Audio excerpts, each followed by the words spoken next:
senão como reflexões de um arquiteto militante e, de algum modo, sempre perplexo em frente aos enormes desafios que nós temos para enfrentar.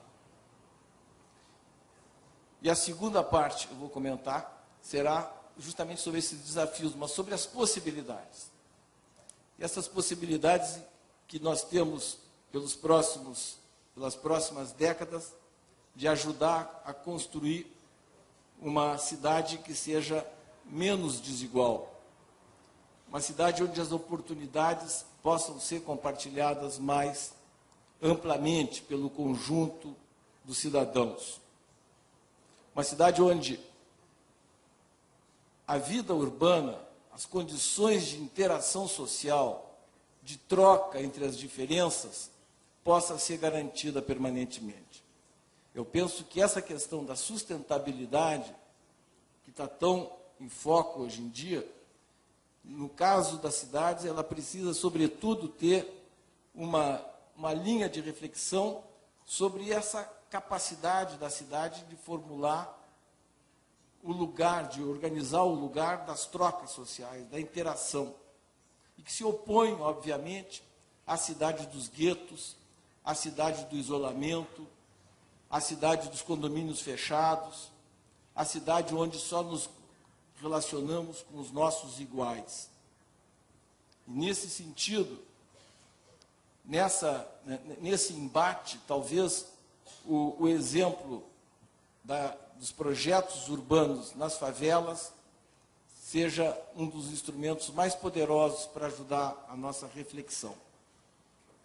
Favela, justamente, que tem uma morfologia própria, ou diversas morfologias, e que nos dizem que, uma vez consideradas como um pedaço da cidade, com seus equipamentos, com as suas infraestruturas, trazidas à nossa contemporaneidade, elas podem, objetivamente, ser um lugar bom de viver, com serviços públicos adequados e constituir formas urbanas diferenciadas e, no entretanto, enriquecedoras de um conjunto urbano maior, onde a multiplicidade, a diversidade e a troca entre as diferenças possa ser o nosso cotidiano. Eu não quero me estender muito nisso, então tem algumas imagens, bastante imagens, que vão ajudar a dizer melhor o que eu estou comentando inicialmente.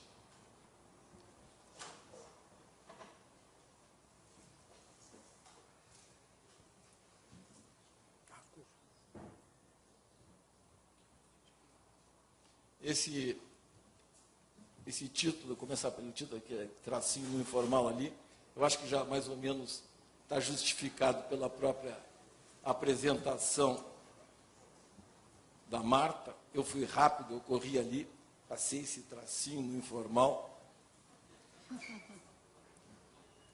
E o nem tabu, nem panaceia, é porque esses últimos dias têm sido de muito questionamento sobre remoção compulsória ou remoção de favelas, e é apresentado como uma política habitacional. Remoção de favela passa a ser uma política habitacional.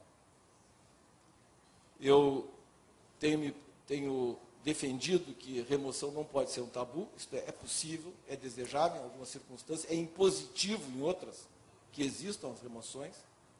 Até tenho exemplificado durante o período em que eu exerci a função de secretário de Habitação do Rio, foram durante 8 anos, acabou em 2000, nós reassentamos 52 favelas, que não era possível serem urbanizadas. Elas estavam embaixo de viaduto, estavam sobre palafitas, estavam em áreas de encosta que não tinham como contê-las. 52 favelas foram reassentadas.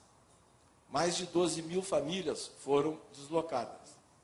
Simultaneamente, mais de 550 mil pessoas, moradoras em favelas consolidadas, que podiam ser abrangidas pelo programa Favela Bairro, foram atendidos.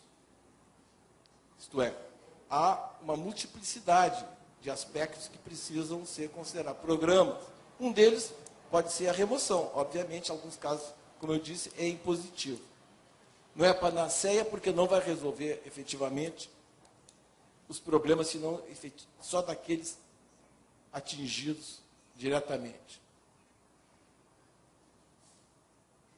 Esse desenho tão bonito, de Le Corbusier, de 1929, sobre o Rio de Janeiro, é, simultaneamente, uma homenagem à geomorfologia carioca e é uma rejeição à cidade existente.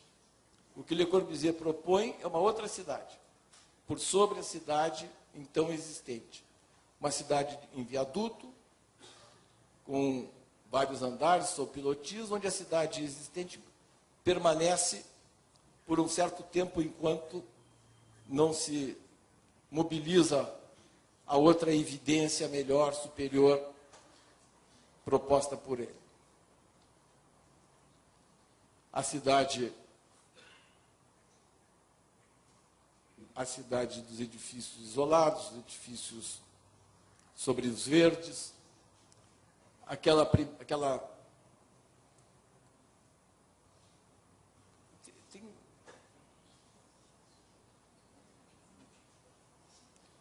frase ali, aquela urge demolir o centro, urge construir uma nova cidade, eu destaquei porque faz parte de um contexto em que o Rio de Janeiro tem desconstruído a sua centralidade metropolitana, a sua centralidade urbana, a sua centralidade política, social e econômica, em benefício de novas centralidades, de certo modo, apoiadas de certo modo não, totalmente apoiadas na ideia arquitetônica. Este é um mapa de 1962, 63, um dos planos mais importantes que foram construídos para o Rio de Janeiro, plano Doxíades. A mancha amarela é a cidade de então, 1960, quando a capital foi transferida para Brasília. Nós temos aqui a Baía de Guanabara, você sabe, o Rio de Janeiro, a origem do Rio de Janeiro está aqui. Dá para ver daí de longe essa manchinha vermelha? Ou é melhor eu mostrar de lá?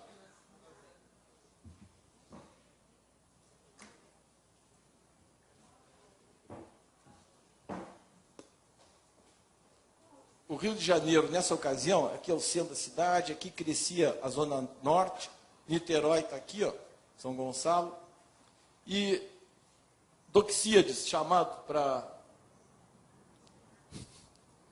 projetar o Rio de Janeiro, esse território aqui, na ocasião, tinha mais ou menos 300 quilômetros quadrados. Ele projeta um território de 8.000 quilômetros quadrados. E o plano dele se chama Rio de Janeiro do anos 2000. Isto é, a noção de futuro era tão megalômana, que imaginava ser possível, ou pelo menos preparava a possibilidade da cidade se expandir em todas as direções, até os contrafortes da montanha, com diversas novas centralidades, e com isso justificando a desconstrução da centralidade metropolitana e, inclusive, a desconstrução da centralidade industrial que se localizava na Zona Norte. 2 ou 3 anos depois, Lúcio Costa é chamado para projetar um bairro novo, Barra da Tijuca, um lugar vazio aqui, este triângulo. A cidade estava lá, como vimos. E Lúcio, nosso maior urbanista, ele vendo aquela imensidão e aquela paisagem fantástica, ele não se conteve e imaginou que ali não seria apenas um futuro bairro, não seria o caso dele projetar um futuro bairro. Ali se desejaria deslocar o centro metropolitano, daqui para cá. Bom, é preciso que se saiba, se diga, que isso aqui tem 40 quilômetros. deslocar o centro metropolitano para a Barra